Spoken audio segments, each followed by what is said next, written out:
Ito, Idol Rafi, si Julito Ong Lagada. Mag-ama po sila at si Mary Joy. Marami pong nagtag po sa Rafi Tulfo in Action official Facebook page po.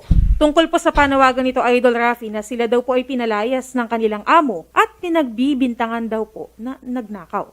Meron po tayong video ng kanilang panawagan sa Facebook. Panoorin po natin. Sana po, tulungan niyo po kami na maparating po itong video namin kay Sir Rafi Tulfo. Kasi po, hirap na po talaga kami rito. Hindi na po namin matiis ang ugali sa aming amo. At matagal niya na po kaming pinalis. Paano po kami alis kung hindi niya kami bibigyan ng pamasahe? Galing po kami Negros Occidental. Tinawagan po kami sa kasamahan namin sa trabaho. Magtrabaho daw kami dito sa Manila. Libre daw pamasahin namin. At binigyan po kami ng pocket money, 4,800. Pumunta po kami sa Manila. Ang sinakyan po namin yung aeroplano. Nakarating na po kami sa Manila. Ito sa Kahigam, Rosario, Batangas, Looban, Purok 5. May napansin po yung papa ko na kakaibang kilos kasamaan sa trabaho. Ang kasamaan po namin sa trabaho ay kamag-anak po namin. Sir Julito, okay. Pangalan niyo po yung anak, yung katabi niyo po, yung nagsalita sa video. Si Mary Joy. Opo. Alam po ng anak ninyo yung buong istorya. Oo. Marami kasi nagtag po sa amin, ano po, nag-request po ng mga netizens dahil sa post po ng anak ninyo. Maraming nagsabi na tulungan daw namin kayo. Libo na po ang nag-request na kung pwede tulungan daw namin kayo. Kaya nga po kami tumatawag. However, gusto po namin maging fair. Kailangan matawagan din po inyong amo. Kayo po'y pinalayas, pinagbintangan ho kayo nagnakaw. Oo, sir. Ako ang pinagbintangan nga. Lahat yung mali dito sa loob sa mga kasama namin, ako ang pinagbintangan. Wala namang patunay sila na kayo po ang nagnakaw. Oo nga. Gaano na kayo katagal nagtatrabaho po sa inyong amo? 2 taon. 2 taon kayo sa Batangas, nanilbihan kayo dito kay Benhar Villavicencio. Oo. Naibigay po ba yung mga sweldo ninyo nung kayo po'y pinaalis? Kompleto? Sweldo namin kompleto man yung ang isang buwan. Okay. Binigyan ho kayo ng separation pay? Wala. Okay. So, ang gusto nyo mangyari ay... Yung gusto namin yung mga sir, yung ibigay lang sa amin namin yung SSK Pillar, pag-ibig, kayong swab test. Swab test. Ipa-swab test kayo para makauwi na kayo. Oo, para makauwi na sa probinsya. Para maging maayos yung pag-uwi nyo sa probinsya. Tama nga naman. Para hindi kayo magkalat doon ng COVID kung sakali man. At the same time, requirement naman ata yun sa aeroplano. So yung gusto nyo, sir, ipa-swab test kayo. Okay. And then, may sinasabi kayong SSS Pillar Pag-ibig. Oo, ma. Separation pay po, sir, binigyan kayo. Wala. Chairman Dante Albay, magandang hapon po. Magandang hapon din. Alam niyo na ba itong kaso ni Mr. Julito Ong Lagada na pinalayas daw ng kanyang among doktor, pinagbintangan siya nagnakaw na hindi naman totoo daw. Ano pong nangyari, sir? Ano ba yung nakarating sa inyong istorya? Ang nakarating sa akin istorya ay yung tatlong mag-anak ay sila ang magkakasama doon sa farm na yun. Doon nagtalo-talo sila at sila nagbibintangan na isa't isa sa kanila tinuturong nagnanakaw. Sila ho nagtatalo. Kaya naisipang palsin ay ang kanilang boss ay yan. Okay, sila po magkakamag-anak, meaning itong si Sir Julito, magkakamag-anak sila sa farm? Farm ito ni Mr. Villavicencio. Oo. Nagbibintangan sila ng pagnanakaw. Sila mismo ang tatlo ang nagbibintangan. Okay, itong si Ranel at saka si Sila ho nagsisiraan. JR. Okay. Kaya ang naging pasyan nung kanilang boss at nagtangkang papatayin yung dalawang pinsan. Kaya naisipan, natakot na yung kanilang boss. O naisipan, ipalsin na lang yan. Ito pong dalawang pinsan ni Julito, itong si Ranel and JR, papatayin sana ni Julito, itong complaint namin. Oo, yan ho. May blotter po dito, sabi, nag-ugat ang mga ito dahil sa hindi magandang pakikitungo mo sa iba mo pang mga katrabaho, ang paulit-ulit mong pagbibintang, paninigaw, pagbabanta, nakukulamin at itutumba sila at higit sa lahat ang pagbabanta na aalis ka lamang kung mapatay mo na ang ilang tauhan na hindi mo gusto. Kaninong Yan blatter po yan? ay kay statement po ni Mr. Benhur Villavicencio po. Statement yan sa barangay. Opo, na yun nga po yung rason bakit niya daw po pinaalis po itong si Julito dahil Okay. nga po sa Ito, yung mga kamag-anak ni Sir Julito. Ranel and JR, magandang hapon. Opo, sir. Mga kapon, sir. Kayo po'y magkakamag-anak pala, pinsan nyo itong si Julito. Opo, sir. Ano bang nangyari sa inyo? Magkakamag-anak pala kayo dito sa Batangas. Galing kayo dapat, nagkakampihan kayo, dapat nagtutulungan kayo, nagmamahalan kayo. Ano bang nangyari sa inyong tatlo? Kami ang pinagbintangan niya nagnakaw ng kalabaw, sir. Pinagbintangan kayo ni Julito na nagnakaw ng kalabaw. Kaninong kalabaw? Oo, yung kalabaw nga nakalabaw sa bakod, binagbintangan kami nga ninakaw namin. Kaninong kalabaw yon? Kay Sir Vicencio, sir. Okay, so yung kalabaw na nakalabas ng bakod, kayo ang pinagbintangan niya na nagnakaw. Oo, kami pinagbintangan niya, sir. So ano nangyari nung pinagbintangan niya kayo? Tumawag siya sa amin na pakitulungan mo na hanap alas 7 ng gabi. Pagka Merkules, kinausap siya, kami pinagbintangan nito, hilila na mo kalabaw sa manggahan. Okay. Kasama si JR.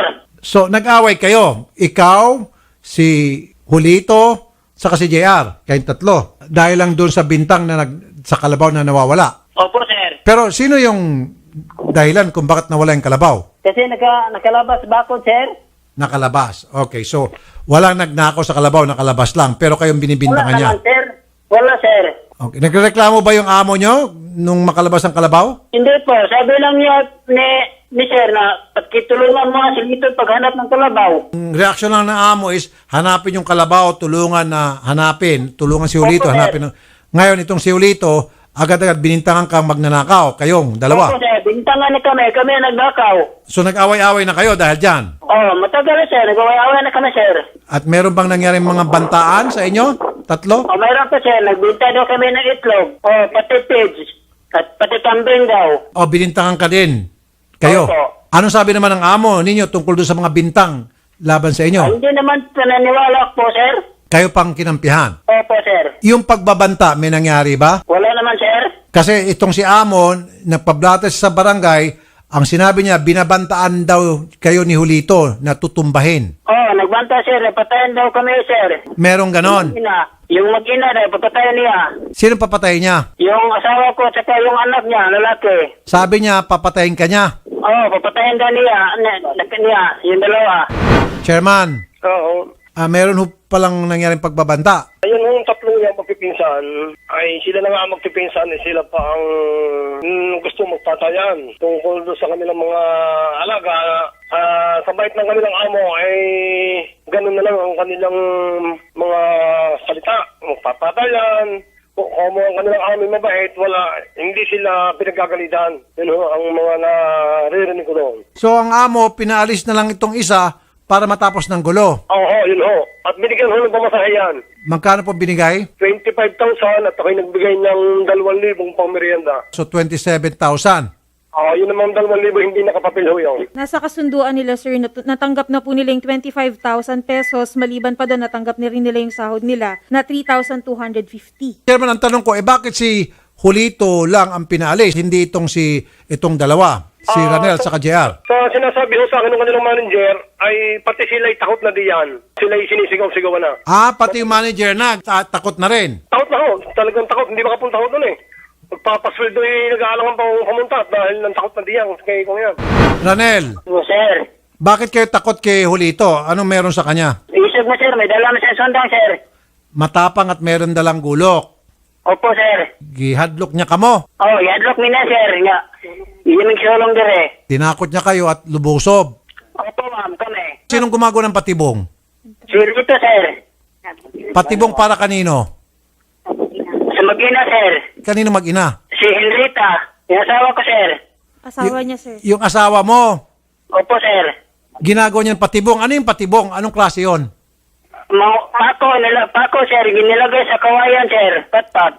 Pako inilagay sa kawayan Opo, sir. na para patibong yon sa misis mo. Opo, sir. Patibong sa misis ko. Naapaka na misis mo, hindi. Muntik na napakan, sir. Eto, sir, may maisingit lang po ako. Message po ito ni Julito sa kanyang amo, sir. Sir and ma'am, good afternoon po, sir. Dalhin mo sa Wednesday ang perang hihingin ko sa iyo, sir. Ang hihingin ko sa iyo ay 85,000 pesos kasi, sir, dalawa ang sasakyan namin barko, sir. Pag ibigay mo yan sa Wednesday, ang 85,000 pesos, sir, aalis ka agad.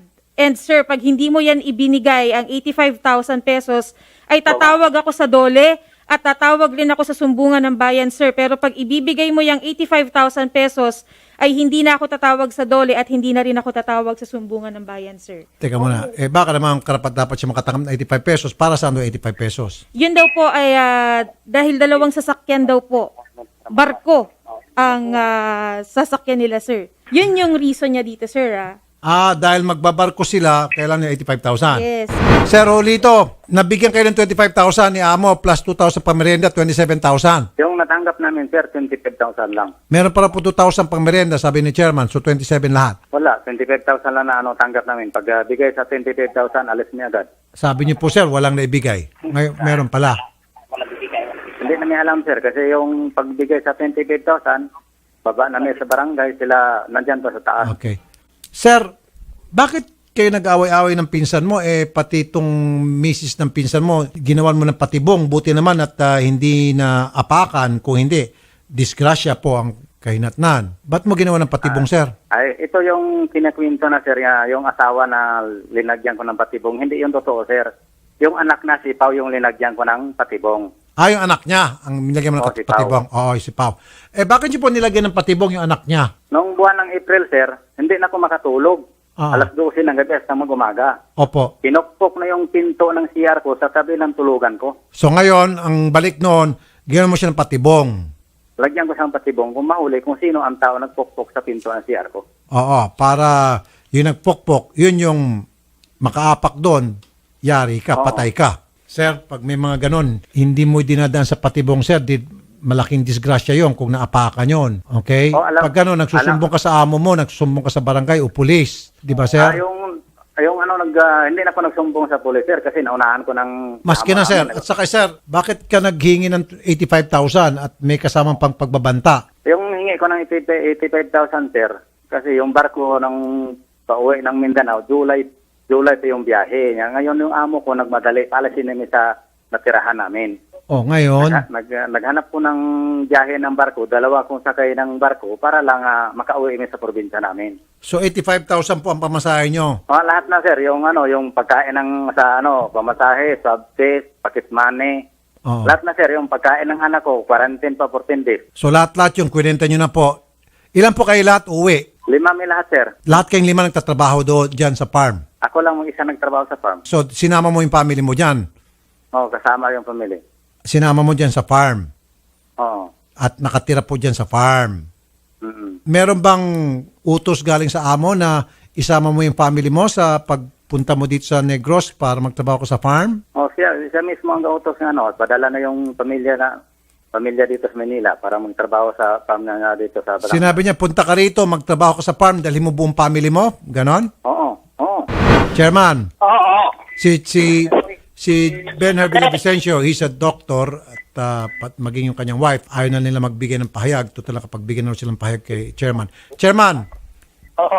okay, so buong family ni Sir Julito nandyan sa farm. Oo.